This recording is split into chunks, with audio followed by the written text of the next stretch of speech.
Alors, à Plergué, il y avait un cimetière qui devenait bien trop encombré et besoin de créer de nouvelles concessions pour la population.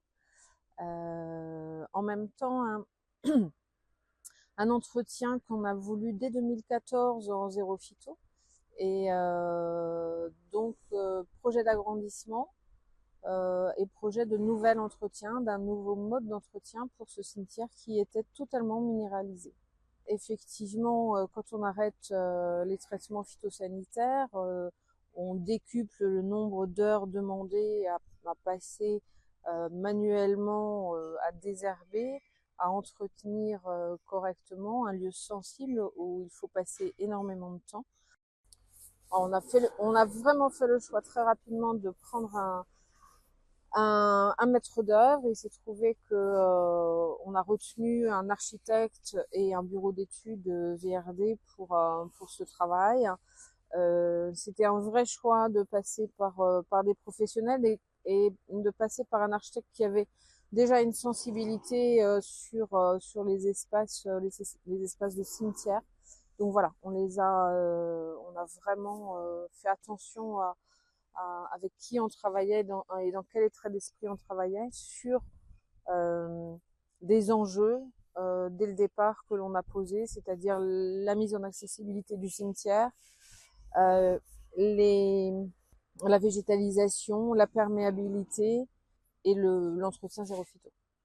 Les grandes orientations, alors ça a été effectivement de traiter les allées en terre-pierre enherbée, de traiter les pieds de mur de l'enceinte du cimetière, donc de planter là, on peut voir beaucoup de sauges par exemple qui ont été plantées en pied de mur pour ne pas avoir à gérer justement ces adventices sur les pieds de mur, des grimpantes qui ont été mises à la fois sur le mur en front de rue pour assurer la floraison à la place des jardinières que l'on trouve classiquement sur les murs du cimetière, hein, et puis aussi des grimpantes sur d'autres, on les voit au fond, d'autres plaques béton.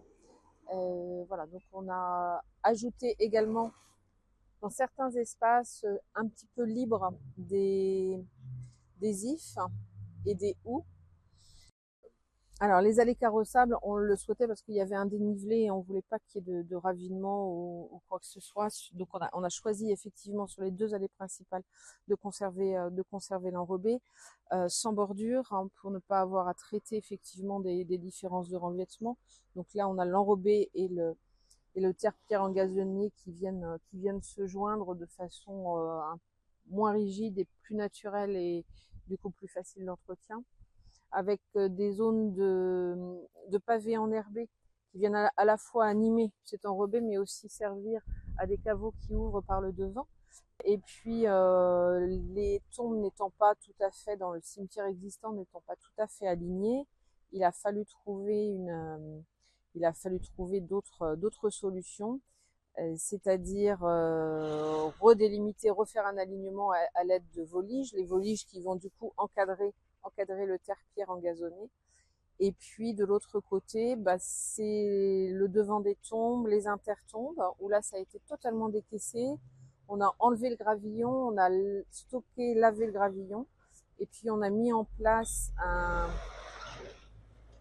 béton désactivé sur lequel, donc perméable, un matériau perméable, sur lequel on a remis les gravillons qu'on avait enlevés. C'est concluant en termes d'entretien à partir du moment où on a décidé d'être zéro phyto. Maintenant, on n'aurait même plus le choix. Donc, de toute façon, ça a été concluant parce qu'on avait des convictions sur le sujet et parce que finalement, on arrivait aussi à avoir beaucoup moins d'entretien qu'avant. Un site aujourd'hui qui est reconnu à la fois pour des questions esthétiques et puis d'ambiance, de sérénité, ce qui valorise forcément l'identité de la commune, mais ce qui valorise, là encore, je voudrais y revenir, c'est le travail des agents qui sont eux aussi heureux de ce qu'ils font ici, dans cet endroit, et qui sont heureux de le faire savoir. Voilà.